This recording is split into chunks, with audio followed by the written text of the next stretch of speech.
sasabihin niyang ganyan river walling, sabi niya, no? Nakalagay sa report nila, completed. Ha? Yan, nako. August 2. Okay, January 1, 2025. Complete documents. Opo. Isip-isip yun, nagkaroon ng program of work. May plano. Opo. Nag-bidding. Yan. Nag-award. Ha? Meron pang notice to proceed. Nako. Pagkatapos may report pa yung QUA, yung quality control ito. Pagkatapos meron pang inspection. Yan. Pumirma pa yung Commission on Audit. Nako, naka 20% mobilization, etc. Pagkatapos nakolekta yung pera. Pagkatapos walang project. Nung hinahanap mo yung proyekto, nasaan po dito? Pagkatapos ngayon, sino ba yung contractor nito? Hindi mo ba hanapin yun? Sino ba nagpanukala ba niyan? Bakit nagkaroon ba niyan? Kukunin mo yung papel. Sino ba yung masugid na nagpanukala na kumuha kunwari ng pondo para maitayo yung multo na yan? Ha? Yun ang hindi naman. Kailangan tuntunin mo sa dami ng mga yun. At ang masakit dyan, Sen, ito pa isang masakit, dugdagan ko na sakit niyang bagay na yan. Nung hindi nakita, parang wala akong nakita eh. Hindi, sige, nasusunod na taon, pondohan ulit natin panibago. Kaya yung ang tawag na nun, restated funding. Yun, hindi nga nakita nung una eh. Doblehin pa eh. Nakatatlong ulit na doble nga po, Sen eh. Di ho ba? Kasi nga, sabi nila, hindi nakita eh. Napalusutan natin Ayun. Ulitin nga natin. Perfectin natin. Na-perfectin, di ba? Opo. Ayan. Hanggang sa lumitaw ngayon. Sino bang mag-aakala naman na yung Blue Ribbon Committee, ibibigay nila sa akin? Nako, ikaw ba, iniisip mo ba yung gano'n? Di ako simula pa lamang, di pa simula ang election, Sen eh. Itinalaga ko na kayo dyan eh. Hindi, wala kang naniniwala na mananalo ako. Nakita mo, sila po yun. Sila po. Nakita mo ba yung isang, anong tawag doon? Broadcaster ba yun na babae? Ay, Nakakaawa yung broadcaster na yun eh. Hanggang ngayon po, mukhang hindi pa niya matanggap sa kanyang sarili. At meron pa siyang kapares na kanyang pananaw din, Sen. Yung si Boy DVD, yung nakuna ng fake DVD niya sa may Congressional Avenue na hanggang ngayon, bakit to? Sino ba yung Boy DVD? Kilala ho nila yan. Ang pangalan nata, Liamas. Tanong mo nga kay Saito kung alam niya. Ano ba sabi? Sinasabi niya, bakit daw parang selective kayo? Parang pinipili nyo lang? Bakit yun at yun lang daw atang na pagtutunan nyo ng pansin, Sen, ng Blue Ribbon Committee? Napanood mo, sinabi niya? Parang yun po ang yun po ang lumalabas, Sen. Ako, iniwasan ko na manood doon sa mga yun kasi wala namang magandang sinasabi sa inyo yun eh. Bakit naman sinabing selective? Kasi nga ron daw po, parang ang dating doon sa kanyang sinasabi ay mga opisyalis lang daw po ng DPWH ang inyong tinitignan. Di parang yung broadcaster na babae. Yun napanood ko yun eh. Kaya nga magkasintono sila, Sen eh. Kaya kung magsalita pa naman yun akala mo tumatakbo, hindi mo maintindihan, di ba? Subukan mo tumatakbo ka, nagsasalita ka, humihingal ka. Pagka yun nagtatanong, humihingal eh.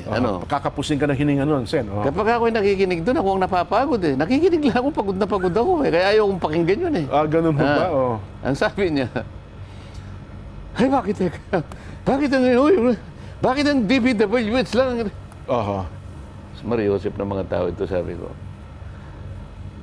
Nag-umpisa pa lang ako din. Unang hearing niyo pa nga lang po, Sen eh. Unang hearing pa lang ako. Alam ba niya kung gaano kalawak? Alam ba niya kung gaano kalawak ang multong kinakaharap ng ating bansa? Ang problema sa ganyang mga tao, lalahatin ko na sila, mga ganyang puri ng tao. Yung mga ganyang sariling kaisipan. Mapa-broadcaster ka, o kung ano man, basta ganyan kayong mag-isip. Pati vlogger, Sen, marami din ganyan. Pagka ganyan kayong mag-isip, talagang wala na akong magagawa sa inyo. Hindi naman kayo abogado kasi. Ang abogado kasi, bago magsalita, nag-iisip. Itong mga ito, nagsasalita, hindi nag-iisip. Ganyan yung mga yan. Mayroon po yung paglalarawan niyan, Sen. Paano ka mag-iimbestiga nang hindi mo muna ilalatag? Kumbaga sa korte, the predicate, sasabihin ng korte sa'yo, Counsel, You need to lay the predicate. Yan. Opo. Hindi pwedeng hindi ka mag-lay ng predicate. Siyempre. Ilalatag mo muna. Isa-isa mo ngayon. Ba't kaya ka? Saan ka naman nakakita ang mga ganyan na? Ang gusto ata sa unang araw pala, ipatawag din na lahat ng mga... Wala naman kasi silang direksyon na magtanong eh. Nagtatanong lang sila sang-ayon dun sa kanilang nalalaman. Yan. Hindi ko kayo papatulan. May iksi ang mga kukotin nyo. May diferensya pa ang mga ulo nyo, kaya hindi ko kayo papatusin. Kaya alam mo, hindi ako nagpapa-interview sa mga yan eh. Sabagay, yung babae na yun, ng broadcaster, hindi ako interviewin doon kahit anong mangyari. Ganun Sa ba? nervyos niya siguro. yun ang tingin nyo, Sen. Oo. Kahit anong mangyari talagang hindi siya magtatangka na... Sinubukan ko nang sinubukan ko nang magparating sa kanya na pakisabi mo nga sa kanya ako na interviewin naman niya ako. Yan. Kasi ang nakausap ko, isa sa pinakamatalik niyang kaibigan. Okay. Matalik na kaibigan kasi yung sasabihin ko na ang totoo, sangayon doon sa kaibigan ko, tinulungan siya na yung anak niya ipagamot sa Taiwan. Oo, kasi magkaibigan sila. Opo. Kaya sabi niya, peanut yan. Sabi niya, hindi pwedeng hindi niya ako Napagbigyan. mapagbigyan. No, saka, sige. Baka Try. Try mo nga ako. Pangiti-ngiti ako eh. Ako, pagdating sa akin, tama ka ko, ayaw na. Yan ang sinasabi ko sa'yo. Yung mga yan, may mga sakit. May mga sakit yan. Ano po sakit? Gusto lang nilang tanungin yung gusto nilang tanungin. Ayun. Kaya paikot-ikot lang sila sa isang subject matter. Opo. Na akala nila nakagagawa sila ng mabuti sa bansa. Oho. Hindi sila makakapaglahad ng objective. Oho. Hindi kagaya natin. Kung ano yung tama, yung nagdi-discuss natin. Siyempre po naman. Diba? Opo. Wala tayong kikilingan. At yung taong bayan, taga-subaybay natin, magsasabing, tama, mali, di ba? Hindi kasi natin kinukupo yung kaalaman sa di ba? So, isip-isipin mong mulat-mula pa eh. Bakit nanalo yan? Nakakita ka ba naman ganyan? Broadcaster ba yun? Parang, anyway. Hindi kaya, kasi ganyan, sabi naman nung kausap. Hindi nga eh. 2.8 million lang sila eh. Ganun.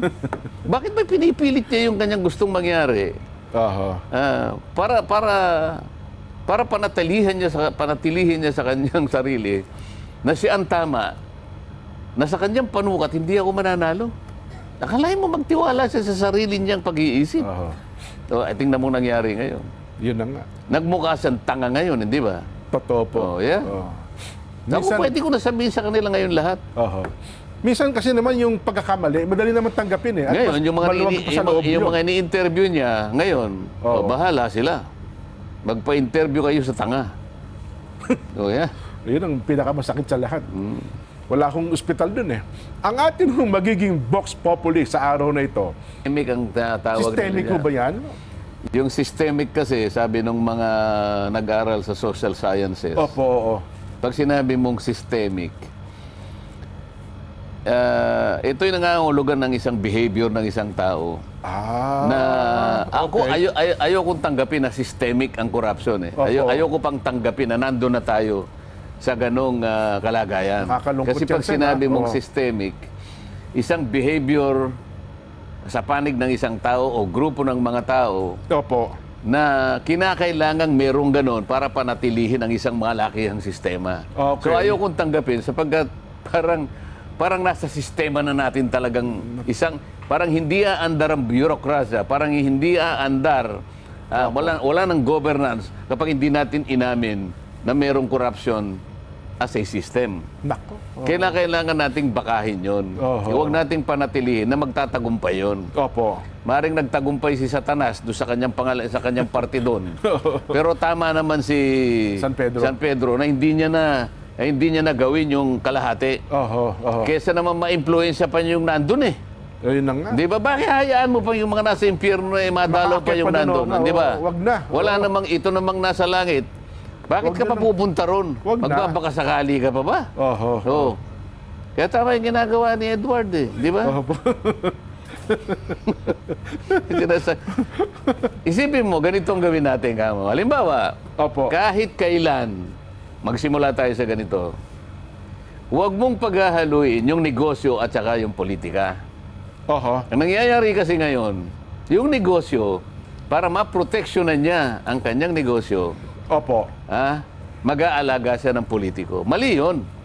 Nako. Kasi pag inalagaan mo yung politiko, kahit na mali na ang ginagawa mo, poproteksyonan ka ng politiko. Yun nga, mangyayari. Di ba Sen. mali yun? Opo. Dapat sana, kung kabayanihan ang pinag-uusapan, negosyante ka, magpakadalubhasa ka na lang na negosyante. Sa iyong negosyo. Oo. Kasi kung wala ka namang ginagawang masama, hindi mo na kailangan ng proteksyon. Magaling ka eh. Magaling ka sa negosyo mo eh. Oho. Isip-isip mo, bawat hawakan mo, nagiging ginto. Ano bang problema mo? Ang galing mo sa negosyo. Nako. Yun lamang negosyanteng palpak ang nangangailangan ng proteksyon kasi gagawa sila at gagawa ng kawalang hiyaan. Kaya nangangailangan siya ng proteksyon. Yun ang mali dito eh. Oho. So, tingnan mo yung negosyanteng masyadong enterprising. Gagawa pa siya ng political party. Totoo po. Oo. O sino bang may-ari na nga? Ayoko na lang magsalita. Alam nating lahat yan. Oo. Ikaw na nga, isa sa pinakamayaman sa bansang ito, gagawa ka pa ng political party. Ano bang gusto mong mangyari? Di ba? Oho. Lahat na ng pera nasa iyo na eh. Gusto mo pati proteksyon sa iyo pa. Oho. Paano naman? Ngayon, yung politiko, magpaka-politiko ka na lang. Hindi eh. Gusto Kaya nga maging negosyante rin eh. Kaya nga tawag sa iyo eh, Honorable Congressman, di ba? Yan. Honorable Senator. Pwede mo bang tawaging Honorable Contractor? Hindi mo pwede yun. Hindi honorable ho yun. Hindi honorable. Contractor ka, gusto mo pang maging congressman? Hindi pwede yung gano'n. Ito yung conflict of interest. Diyan nagsisimula, kaya tayo nagkakaganito eh. Hindi, ang problema kasi, Sen, simula pa lamang ng isang negosyante, namumuhunan na, parang konsihal pa nga lang eh. Pinupuhunan na yung politiko. No? Pagdating na araw, magiging congressman ka, magiging mayor ka, etc. etc. Napakalaki ng puhunan na. Okay lang sa akin yung halimbawa, magsikap ka at pagkatapos magnasa ka, magsilbi sa bansa. Okay lang yun eh. Oo. Pero hindi sa paraan na nasa isip mo, kaya ka gustong magsilbi sa bayan para lalo kang makagawa ng negosyo mo na mapoproteksyonan sa pamagitan ng posisyon mo. Yun ang mali. Mukhang kakaunti lang ang Sa bayaning ganyan. katapos-tapusan naman kasi, may kasalanan din ang mamamayan eh. Oo. Akalain mo naman, kilala mo naman yan eh, wala namang gagawing matuloy, pinipilit mong iboto kasi. Hindi, sabi Wala nila naman kasi... tayong pinatutungkulan, kaya lang, alam natin lahat yan. Oho. Hindi, sabi nila, pagka hindi ko naman ito binoto, matatalo lang din yung iboboto, baka ako lang ang bumoto doon sa isang tao na yun. Hindi na ako boboto kung ako. Kung iboboto ko lang. Di ba? Hindi ba? Yun na nga. Oo. Nako. Ngayon lang, alam na ninyo eh. Oho. Isip-isipin mo itong mga tumutulig sa, kauumpisa ko lang din eh. Unang araw niyo pa nga lang sa hearing, Sen eh. Ako, bilangin po ninyo bilang senador, wala pa po akong 2 buwan. 1 buwan at 3 linggo pa lang ako. Oo. Pagkatapos magsasalita na itong babaeng ito, magsasalita yung sinasabi mong Mr. DBD. Oo. Ang gagaling naman ninyo. Tumakbo nga kayo sa politiko kung mananalo kayo. Eh kasi para bagang pagka sinabi nila, parang obligasyon niyo pang sundin, Sen. Parang para bagang pag kung ano sabihin nila, yun ang susundin. At saka yung Mali parang eh. napakatalino. Okay lang sa akin, yung matalino kayo, walang problema sa atin. Yung magpakatalino kayo. Ay, gusto nila gano'n, di okay lang. Pero kung halimbawa gagamitin ninyo sa paraan na hindi man kayo nakakatulong eh. Opo. Di ba? Nagkukunwari lang kayo na matalino, ang dami yung naililigaw eh. Oho. Sipsip sasabihin niya, bakit kanya palaging binabanatan mga DPD? Bakit mapagsasabay mo ba lahat? Di ba? Oho. O sabihin ko halimbawa, ikaw kung nakikinig ka, itong babae broadcaster ito, Opo.